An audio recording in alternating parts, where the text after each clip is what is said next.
As you look ahead and ponder your lives, after 4 years of extensive learning, having been taught by some of the greatest minds on the planet, studying late nights, endless exams, essays, please remember to be a fool. Sounds crazy. A fool is by definition a person who lacks good sense or judgment. But I'm here to tell you that good sense and judgment are highly overrated. Wisdom is too often just a fancy word for cynicism. And foolishness is a condescending word for joy, wonder, and curiosity. George Bernard Shaw said, "A man learns to skate by staggering about and making a fool of himself. Indeed, he progresses in all things by resolutely making a fool of himself." I couldn't agree more. It turns out the world provides us with virtually infinite opportunities to be a fool. Only a fool would risk failure. Be that fool. Only a fool would work hard when there's no clear objective. Be that fool. Shouldn't we wait until we have direction before we take decisive action? Otherwise, we risk wasting a lot of time and energy. But many times in life, college graduation, for example, we don't have a clear goal. We're overwhelmed by all of the options, or we're scared we don't know enough to succeed at the thing we want. Doesn't matter. Be a fool and work hard at whatever's right in front of you. I needed money, so I went on as many auditions as I could, up to 5 or 6 a day, all over Manhattan, 5 days a week. And I did this for years. That's thousands of auditions. And how many of those did I actually book? Maybe 1%.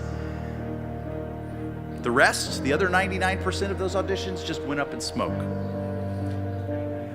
And that took a weird toll on me. It got depressing. So many useless auditions. Wasn't there something more valuable or productive I could be doing with my time? Only a fool would deliberately scare himself. Be that fool. Here's the thing, scaring ourselves is, well, it's scary. And that's not necessarily fun for anybody, but you have to do it because it's the most potent catalyst for growth. Outcomes, whether good or bad, allow us to move forward. Maybe trim the sails, but stay in forward motion. Had I exercised good sense and good judgment, had I not been foolish, I never would have done it, and then all I'd have is a vague sense of regret and wonder, which is at best useless and at worst paralyzing. To really truly be creative, you have to be willing to take risks. You have to put yourself out there. You have to be willing to fail. Failure has such a negative connotation in our society, and I think this is totally unfair because what failure really is the opportunity to learn. If we never failed, it would never occur to us to do things differently. You would just keep doing the same thing because it would always work. But the world changes. People change, and so we have to change. We have to fail in order to succeed. Only a fool would disregard his past and future. Be that fool.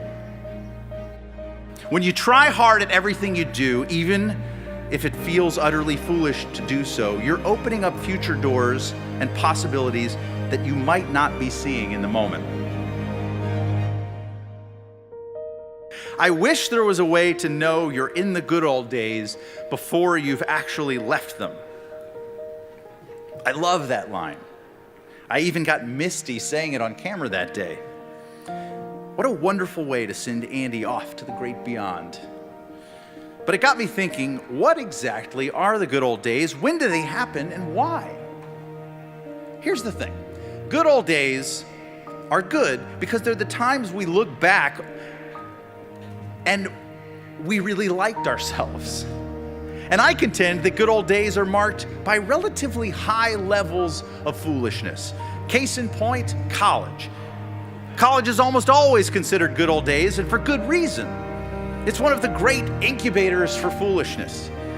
Sadly, so much of the vitality and curiosity that we bring to college is almost immediately squished out of us when we step out into the real world. Remember when you arrived as freshmen for orientation, and you were so open and curious and vulnerable. You went out of your way to meet the other kids on your hall. You helped your neighbors move in. Over the next 4 years, you worked hard, but you probably also went to some weird jazz concerts or poetry readings. Maybe a party or two, I don't know. Perhaps you stayed up late debating Ayn Rand versus Karl Marx, or skipped class to go on a great hike. You joined clubs, you scoured the course catalog to find subjects that ignited your curiosity. The world will tell you that that's all well and good, but it's time to grow up now and leave those foolish, youthful diversions behind. Don't fall for that. I'm here to tell you those foolish diversions are the real nectar of life. Don't relegate them to the good old days. Take them with you. Keep creating good old days.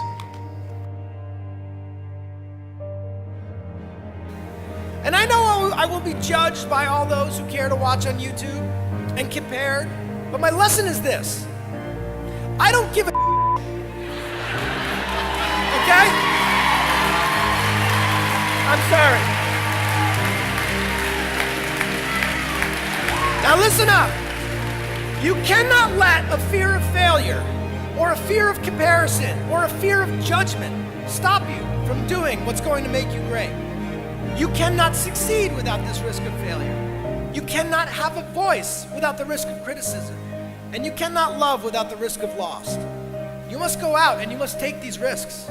Everything I'm truly proud of in this life has been a terrifying prospect to me. From my first play, to hosting Saturday Night Live, to getting married, to being a father, to speaking to you today. None of it comes easy. And people will tell you to do what makes you happy. But a lot of this has been hard work. And I'm not always happy. And I don't think you should do just what makes you happy. I think you should do what makes you great.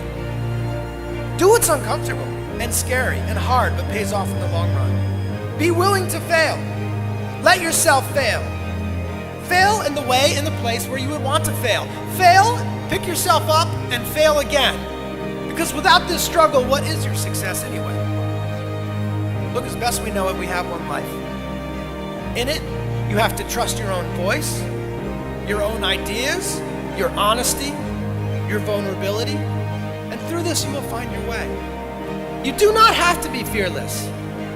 Just don't let fear stop you. Live like this as best you can, and I guarantee you will look back on a life well lived.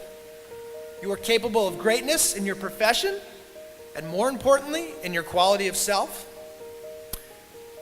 Stay hungry. Stay young at heart. Take those risks. You are going to change the world around you in big ways and in small. And I greatly look forward to being a part of the future that you will shape.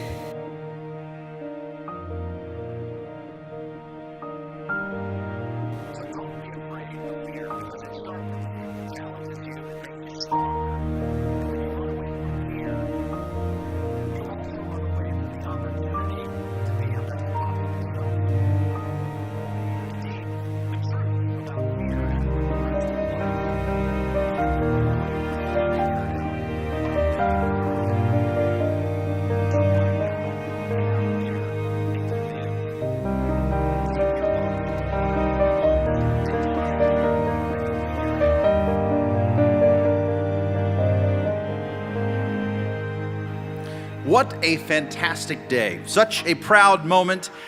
I can see it in your faces, excited, full of hope. Somewhere deep inside, we all share the secrets of the world, the human condition, all of the arts and sciences. How you live your life determines how many of those secrets will be revealed to you. Pursuing knowledge and responsibility gets you halfway there. The other half can only be tapped by being a glorious and wonderful fool. Always nurture a healthy contempt for maturity and level-headedness. The world out there cultivates conformity and cynicism, but you don't have to. Take a stand, put up a fight, be a fool.